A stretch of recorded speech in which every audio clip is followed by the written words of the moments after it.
कितना सोहना मौसम हो गया वा बारिश पैने ना, इन्नी ठंडी ठंडी हवा चलन रही है। अस्सलाम वालेकुम मेरे प्यारे भैन भरा। हाँ जी सुनाओ जी की हाल चाल है, सुनाओ सब ठीक ठाक, अम्मी अबू भैन भरा राजी बाजी। हाँ जी अलहमदुलिल्लाह, शुक्र अल्लाह दा असी भी ठीक है अलहमदुलिल्लाह। तो मौसम अल्लाह ताला ने बहुत प्यारा कर दिता है वा, बारिश काफ़ी देर होंदी रही है। तो मैं नहाना सीगा, फिर मैं नहाई नहीं, मैं कहा फिर ना शाम हो गई है ना, तो फिर मैं हांडी रोटी भी करना होंगे इस वजह ना, फिर मैं ना वैसे गेट के खलो के बारिश होंगी मैं देखती रही हाँ। तो हुण भी हजे ना हल्कियां हल्कियां छिट्टां जिहियां पैन डईयां हैगियां वा। तो मैं कहा चलो ना हुण हांडी पकाए, सारा दिन सोचते रहे, बारिश हो रही सी ना की पकाइए की पकाइए की पकाइए, समझ नहीं आती की पकाइए। तो मैं कहा अज फिर आसान चीज़ पकाने दी हैगी जी, घर के विच ही पई हैगी है, आराम नाल चक्को तो कट्टो तो पका लो। ठीक है जी, बुझो किहड़ी चीज़ है जी हर टाइम घर के विच हुंदी हैगी है, नहीं बुझिया। हाँ जी मैं तुहानूं दसदी हैगी आ, असीं अज बनाउण लगे हैं प्याज़ा दा मसाला। इन्ना ज़बरदस्त भी क्या ही बात है, तुसीं भी खाओगे तो तुहानूं मज़ा आ जाएगा। ठीक है जी, आओ मेरी रेसिपी नूं पूरा फॉलो करियो। आ जाओ, तुहानूं मैं बनाने का तरीका दसदी हैगी आ। इन्ना जबरदस्त बनता वा ना, अग उग में जला ली हुई है, तो मैं वैसे उत्थे खलोती सी, मैं कहा बाहर का मौसम देखदी हैगी आ, जाती साडी अग जल पऊगी तो बारिश हो के अच्छे छिट्टे पैन डए हैगे आ। मैनूं लगदा हजे भी अग जली नहीं हैगी, दोबारा देखना पैना।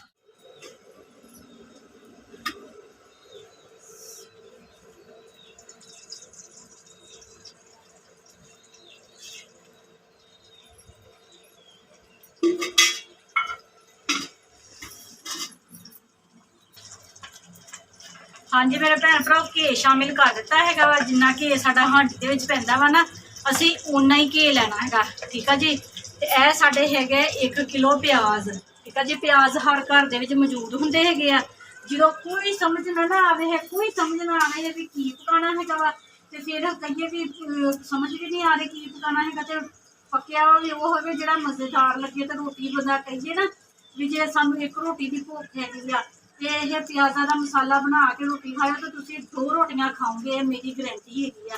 ठीक है जी, पूरी रेसिपी देखो, तुहानूं समझ लग जाएगी। बहुत मज़ेदार तो बहुत करारा मसाला बनता है वा। ठीक है जी, ये नहीं होवे भी 1 किलो प्याज है तो सिर्फ हुणे ही मुक जाने है, नहीं सवेर की भी रोटी लग जानी है इन्हां दे नाल। ते घे गर्म हुंदा वा ते फिर असीं प्याज शामिल करते। हुण मेरे कपड़े नूं अग्ग लग गई, जल गया।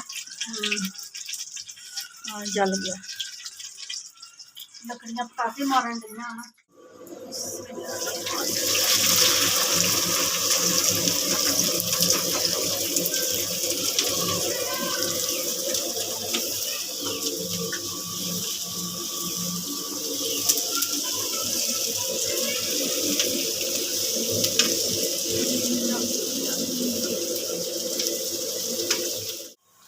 हाँ जी मेरे भैन भराओ, मसाला अगर बनाना ना प्याज़ां दा जबरदस्त ते ज़ायकेदार, ते प्याज जिस तरह के ए होए हुए ना कलर प्याज़ा दा, ते सेम इसी तरह कलर प्याज़ा दा करना हैगा।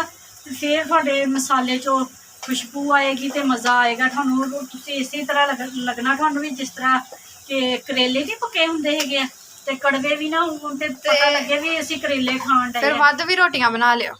हाँ तो रोटियां मैं वध बना लूं। रोटियां ते फिर वध नहीं मैं उन्होंने कहन नहीं ते मिर्च मसाला जिहड़ा हैगा वा, जिहड़ा मेरी हांडी च पैंदा हैगा वा ना, मैं उही पाया। अदरक लसन ते हरियां मिर्चां लाल चमच ते अद्धी चमची हल्दी दी ते 3 चमचियां नमक दियां, उन्ना ही पाना जिन्ना मैं हांडी च पानी आ।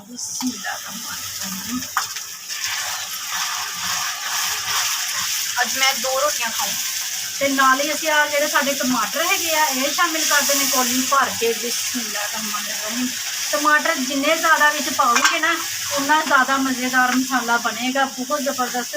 तो हुण साडे घर टमाटर ज़रा थोड़े सीगे, तो फिर 1 कौली भर के मैं टमाटरां दी बना ली। फलूहे उड्डण डए अगे मेरे 2 जगह तो कपड़े सड़ गए हैं।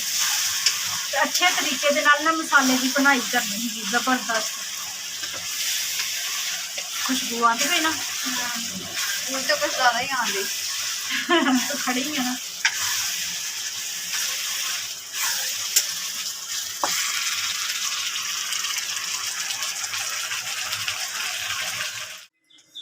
हाँ ਹਾਂਜੀ ਮੇਰੇ ਭੈਣ ਭਰਾ ਮਸਾਲਾ ਸਾਡਾ ਬਣ ਗਿਆ ਵਾ ਜ਼ਬਰਦਸਤ ਹੈ, ਦੇਖ ਸਕਦੇ ਆ ਬਹੁਤ ਮਜ਼ੇਦਾਰ ਬਣਿਆ ਹੈਗਾ ਵਾ। ਠੀਕ ਆ ਜੀ, ਤੇ ਬਾਰਿਸ਼ ਹੋ ਰਹੀ ਹੈਗੀ ਆ ਤੇ ਮੈਂ ਕਿਹਾ ਚਲੋ ਨਾ ਇੱਥੇ ਚੁੱਲ੍ਹੇ ਤੇ ਹੀ ਰੋਟੀਆਂ ਪਕਾ ਲੈਂਦੇ ਹੈਗੇ ਆ। 2000 years later. ਹਾਂਜੀ ਮੇਰੇ ਭੈਣ ਭਰਾ ਰੋਟੀ ਅਸੀਂ ਖਾ ਲਈ ਆ, ਬਹੁਤ ਮਜ਼ੇਦਾਰ ਮਸਾਲਾ ਬਣਿਆ ਸੀਗਾ ਪਿਆਜ਼ਾਂ ਦਾ। ਠੀਕ ਆ ਜੀ, ਬਹੁਤ ਜ਼ਬਰਦਸਤ, ਤੇ ਬੱਚਿਆਂ ਨੇ ਵੀ ਸਾਰਿਆਂ ਨੇ ਰੋਟੀ ਖਾ ਲਈ ਆ।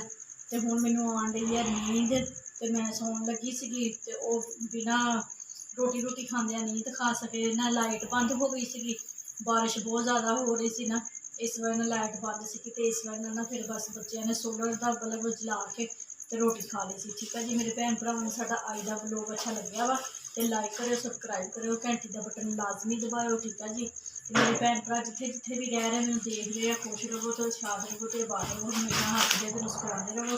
ਠੀਕ ਆ ਜੀ, ਆਪਣੀਆਂ ਦੁਆਵਾਂ 'ਚ ਮੈਨੂੰ ਯਾਦ ਰੱਖਿਓ, ਮੈਂ ਵੀ ਆਪਣੀਆਂ ਦੁਆਵਾਂ 'ਚ ਆਪਣੇ ਭੈਣ ਭਰਾਵਾਂ ਨੂੰ ਯਾਦ ਰੱਖਦੀ। ਮੈਨੂੰ ਦਿਓ ਇਜਾਜ਼ਤ, ਅੱਲਾ ਹਾਫਿਜ਼।